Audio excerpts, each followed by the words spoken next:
Thank you. So welcome everybody to this month's webinar. We're going to be covering senior scams and safety.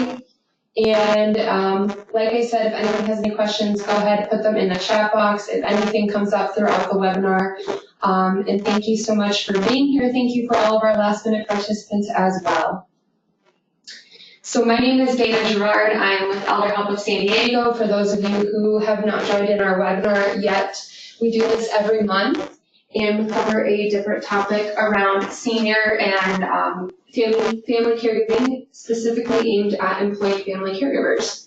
At Elder Help, we provide personalized services and information to help seniors remain independent and live with dignity in their own homes. We do this through a variety of programs, our biggest being care coordination and transportation, and most of this is done through volunteers. We also have our Employed Family Caregiver Support Program, which many of you have taken part of, other things program are our lunch and learns. We have our online courses that are available on our website. We're actually just about to redo those so that they are a little bit more user-friendly. And we also have can come to corporate wellness fairs and health fairs, things like that.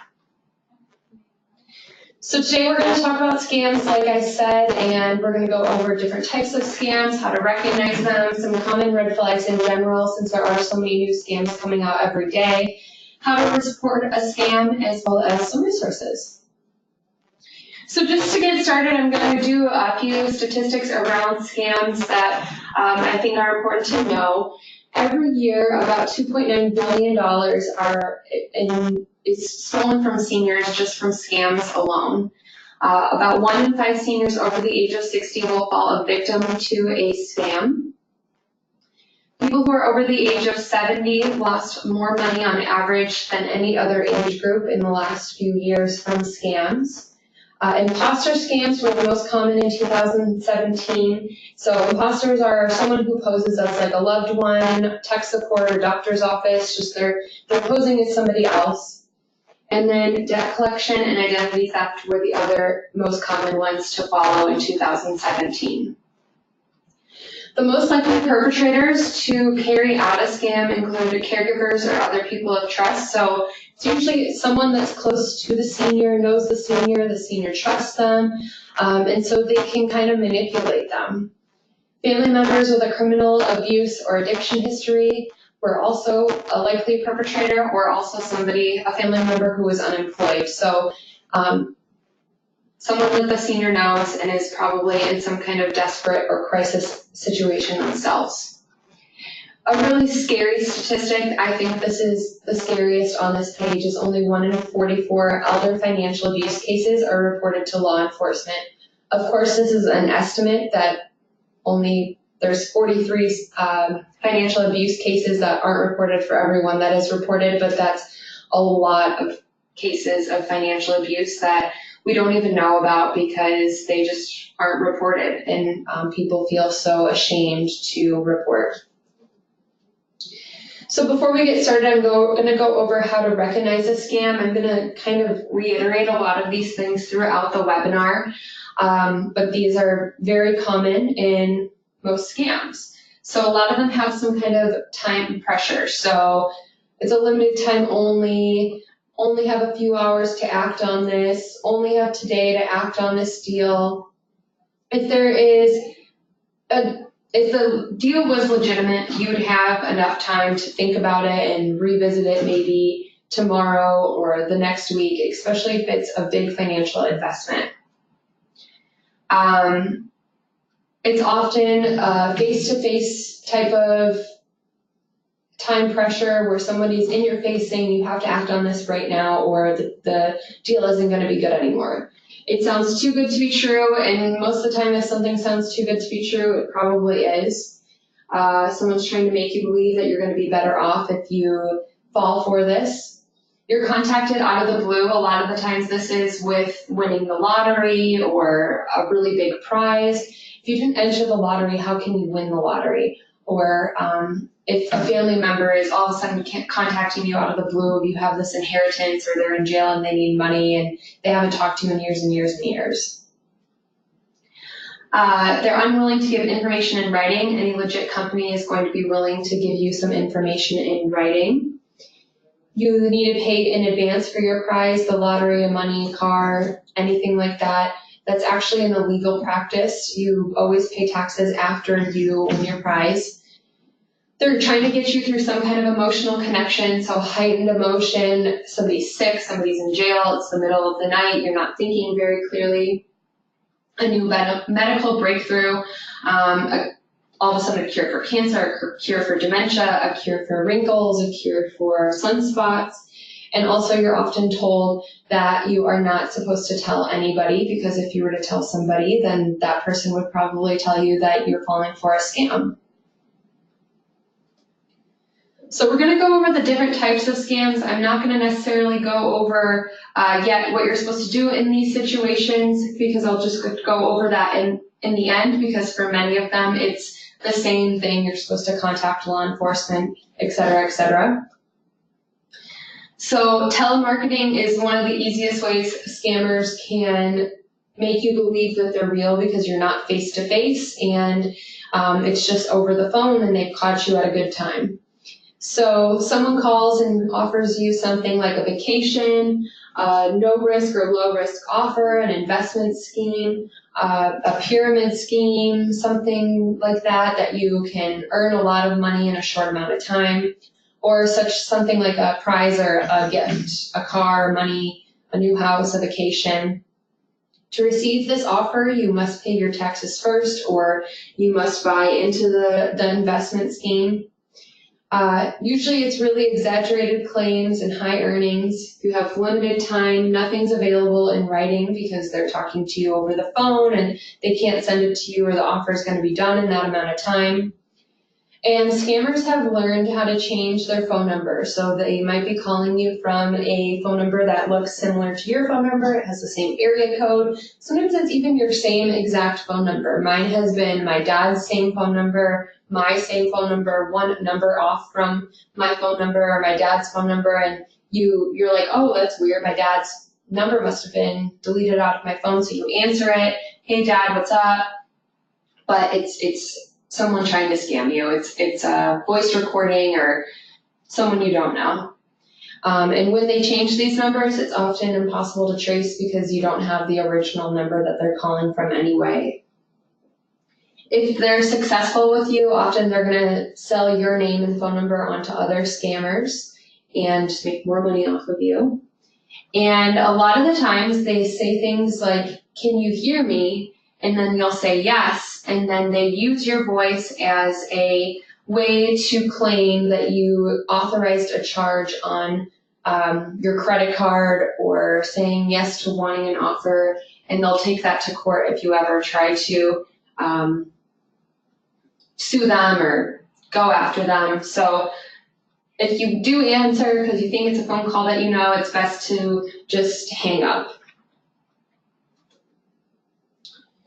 Next is the grandparent scam. This is, of course, super common with seniors because seniors fall for it because a lot of them are grandparents, and that's how scammers target the seniors. So the caller will call usually in the middle of the night, so you're at a heightened state of emotion, and claim to be a grandchild that's in jail, in the hospital, and almost always they're in some other country. So they'll call and say, Grandma, do you know who this is? And the person will say, oh my gosh, is that you, Matthew? Or is that you, Jacob? And they'll be like, yeah, it's me, Jacob. I'm in Peru. I'm in jail. I need you to wire money to me. And they'll gain this information through heightened emotions and through these prompting questions and statements. And do you remember that trip that I was going on? Oh yeah, you were going down to Peru. So they'll ask most frequently for money through either MoneyGram, Western Union, Green Dot, iTunes, or eBay cards, because all of these things cannot be traced. Once the card number and the PIN has been given, the money is gone and it's untraceable. Sweepstakes and lottery scams, they'll call and claim that you won the lottery or some kind of sweepstakes, like I've been saying, a car, a vacation, a home. And they'll ask you to pay upfront for the taxes, saying, well, I'll give you a deal. If you pay me the $10,000 right now in taxes, I'll save you $5,000 instead of having to pay $15,000 in taxes. The money, so you'll pay the money, your prize money will never come, or maybe a check will come and the check will bounce. Sometimes it can be from what seems like a legitimate company like Publishers Clearinghouse, but they changed the name a little bit, so maybe it's Clearinghouse Publishers. And with all of these sweepstakes and lottery scams, you have to just ask, how can you win the lottery, or how can you win a prize that you've never entered to win? Funeral and cemetery scams, so this is taking advantage of someone in their most vulnerable state of really, again, heightened state of emotion. They'll get information from an obituary, so they'll call the widow or the widower claiming that their loved one had an unpaid debt to them, or they'll get information from the obituary and show right up at the funeral of the person and know that they had a spouse by the name of Mary that is surviving, and say that Bob owed me money and I need it from you right now, which can be a really scary thing. What do you say in that moment?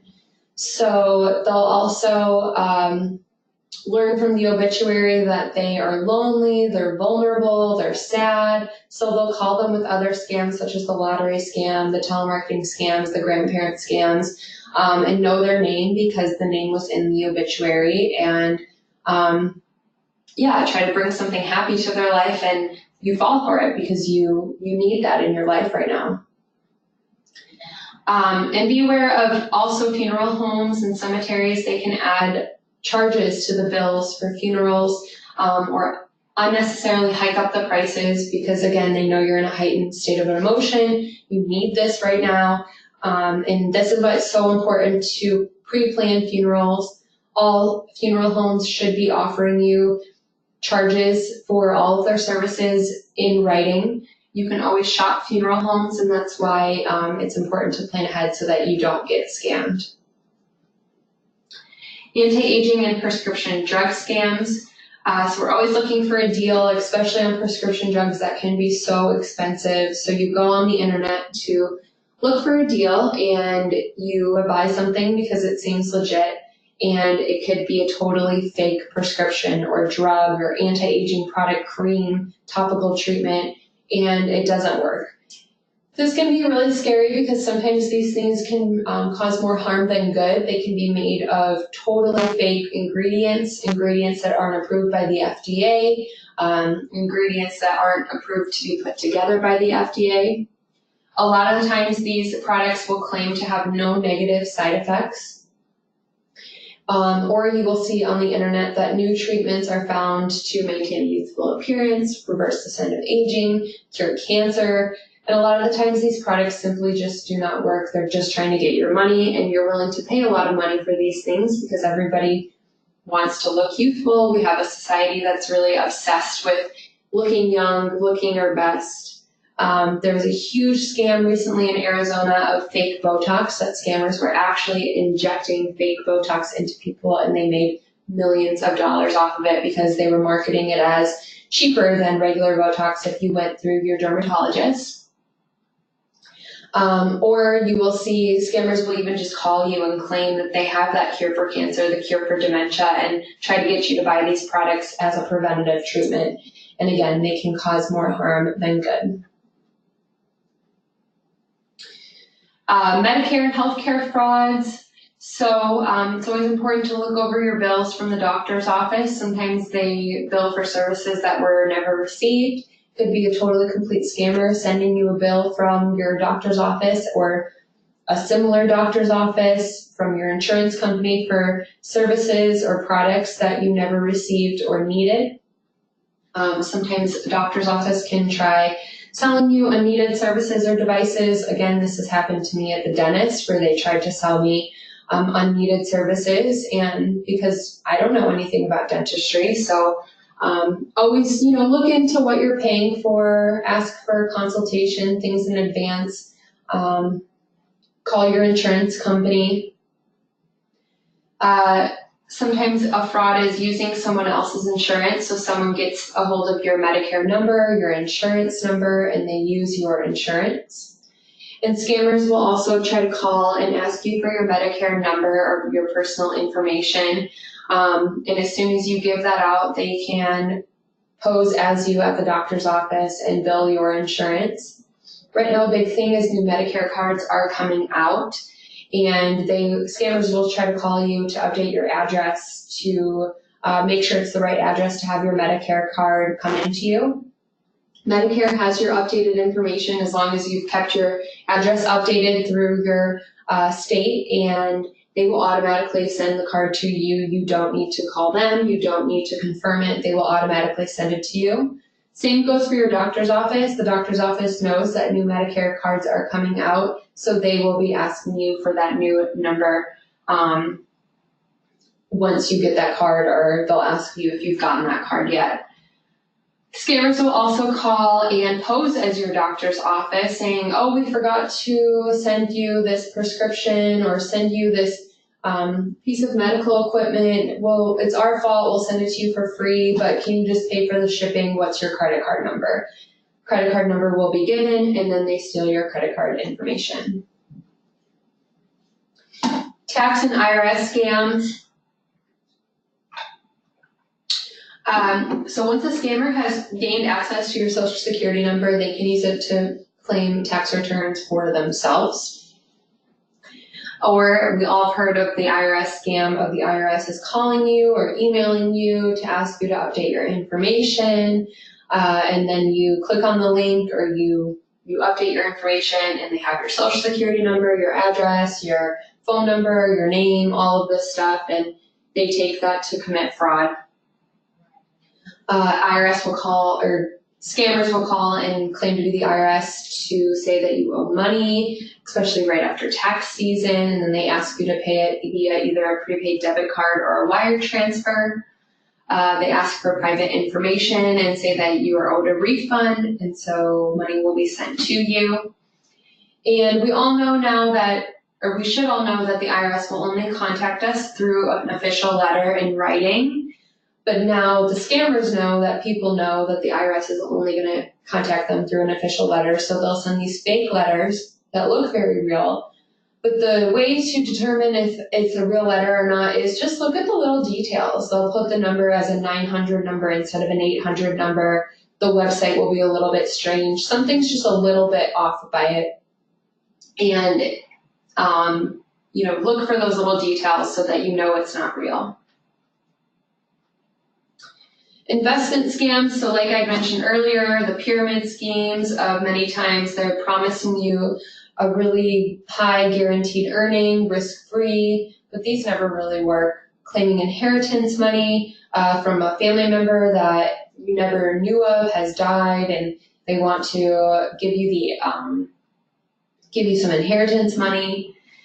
Working from home ads, these are particularly popular with seniors because seniors maybe can't get out of their home. They want to make a little bit of extra money, and you're pressured to buy into something, and then you never actually make money off of it. And then be careful also of reverse mortgage scams. A reverse mortgage doesn't necessarily have to be a bad thing. It's an option for a lot of people. It can be a great option. But just be careful that you are making the right decision, that nobody's talking you into it, and maybe talk to a few different people or at least somebody that you trust about it. And when it comes to investing any kind of money, you should never feel pressured to make a time-sensitive decision. You should be given a little bit of time to think about it. So some other common scams are home repair scams. Somebody comes to your door, they see something physically wrong with your home. It can paint your home, do your lawn maintenance, and they approach you through a door-to-door solicitation. They ask for the money up front, usually 30 to 50% of the projected cost, which is a lot more than most contractors should be charging you for upfront money. And then they add extra projects to the contract that you never wanted. They make you sign a blank contract. and then they never do the work. So usually you should only be paying about 10 to 20% upfront for any kind of home repairs. Charity scams, a non-existent charity will call you saying, can you donate to our charity? And again, it could be something that sounds very similar to a real charity, but it's actually not. So maybe it's like, instead of the American Heart Association, it's the Association of the American Heart. Free lunch seminars, usually they are just there to sell you some kind of product, and then they'll give your name and information to other scammers. Don't ever feel pressured to buy something just because they gave you free lunch or free jet skis or something on vacation. And just be aware, these scams are coming every day, and they're getting trickier and trickier as we find out what they are doing to overcome the scams. So what are some ways that you can stay safe from scams? A lot of these apply to almost all the scams that I just talked about. So on the internet, we all need to be probably more safe than we already are. We all are so lax about the internet because we spend so much of our time on the internet every day. So with your passwords to everything on the internet, even your Facebook, your bank account, everything, be sure that you're not storing them on your computer, because if somebody does hack into your computer, they can just open up that Word document and they know all of your passwords. They take a picture of it and they've hacked into everything. Also, don't keep all of your passwords on a piece of paper right next to the computer in case somebody breaks into your house and they see that, and they can just go into your bank account then. Use a unique and complex password, such as using 8 or more characters, including capital letters, lowercase letters, special characters, and numbers. Only order your prescriptions from a reputable source. So you can order prescriptions online from many pharmacies, CVS, Rite Aid, but make sure it's their actual website. You're actually going to their website. They aren't sending you an email. Update your computer and your apps when you're prompted to. This is important. It often has very important security updates. Only download from reputable and trusted sources. So be careful when you're getting an email from a company, and if you need to update something, you can always go to their website and update it yourself, or go into your account to see if you need to do any kind of update. Be careful on social media, of course. Don't post when you're going on vacation. This is a very easy target for burglars to see that you are going to be on vacation for the next week, so you're not going to be home. Keep your profiles private, so again, they can't even see that you're on vacation.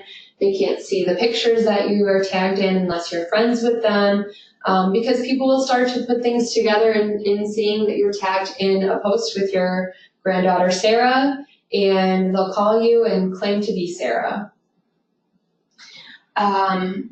If somebody contacts you to change your password, usually they are a criminal. So again, if you need to change your password, you can always log into that account and see if you need to update your password or your information.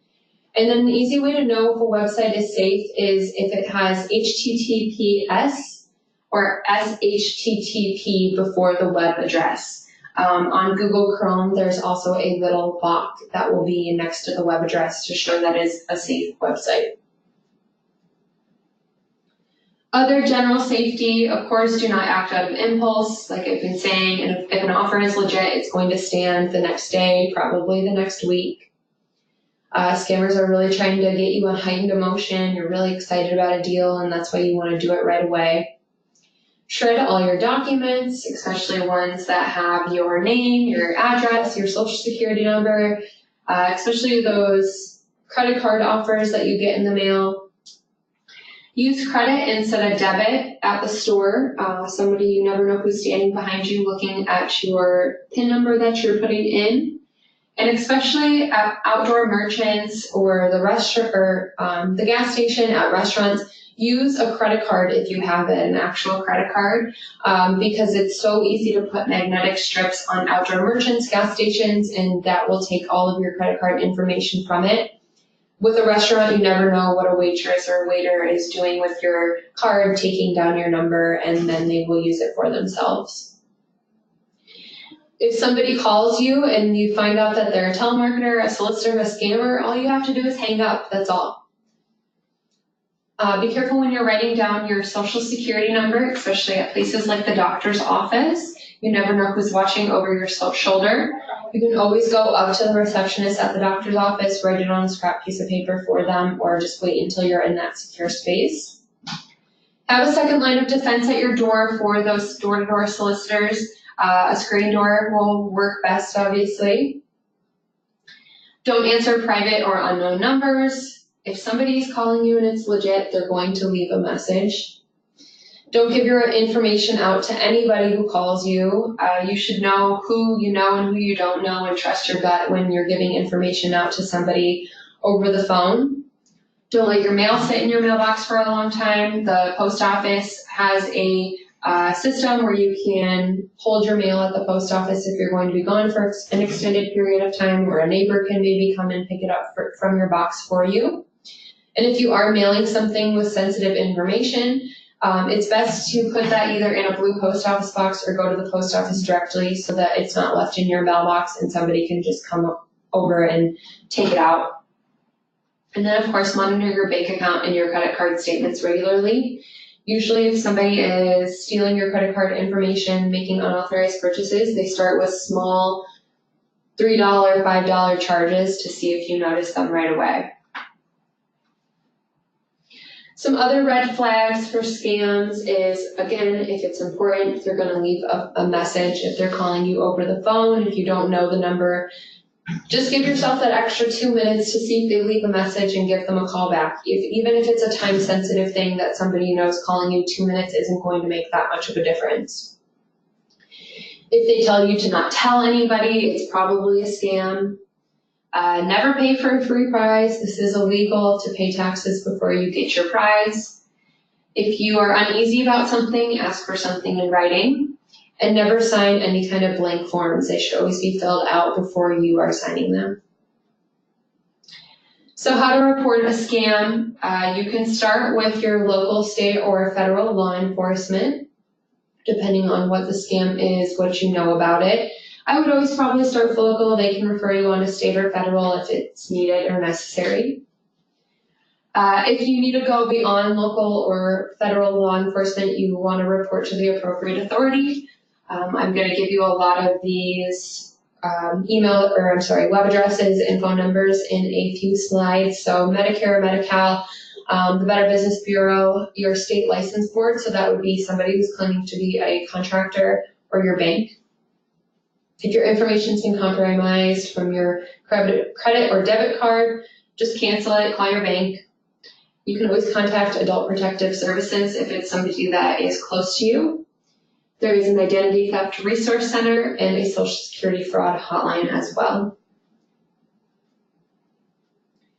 So you as a caregiver are probably wondering, this is great, but what do I do it? How do I know if my loved one has fallen for a scam? So here are some signs that somebody might be in trouble, because a lot of the times a senior is too ashamed to tell anybody about what's going on. So if you are a POA and you have access to a bank account, unusual recent charges to the bank account, or another authorized user of the bank account, a change in power of attorney, change in end of life plans, a large check written to somebody that you don't know, unusual or unnecessary purchases such as gold, jewelry, golf clubs, expensive items, unnecessary home repairs, so repairing the garbage disposal after that's just been done, becoming close to a younger or an inappropriate person. Somebody seems very agitated, very fearful, very fragile. Their emotions are always very heightened. Their essential bills aren't being paid because maybe they've spent all their money on taxes, quote unquote, for another a prize that they claim to have won. And somebody else blocking access to that person. So maybe it is a caregiver, another family member is saying that you can't contact them anymore. They're fine, don't give them a call, I just talked to them today. So here are a lot of the resources that you can contact if you feel somebody is a victim of fraud, or if you are a victim of fraud yourself. I'm going to go ahead and keep this page up for a minute or two, and if anybody has any questions, you can go ahead and put those in the chat box, and I'm happy to answer those for you.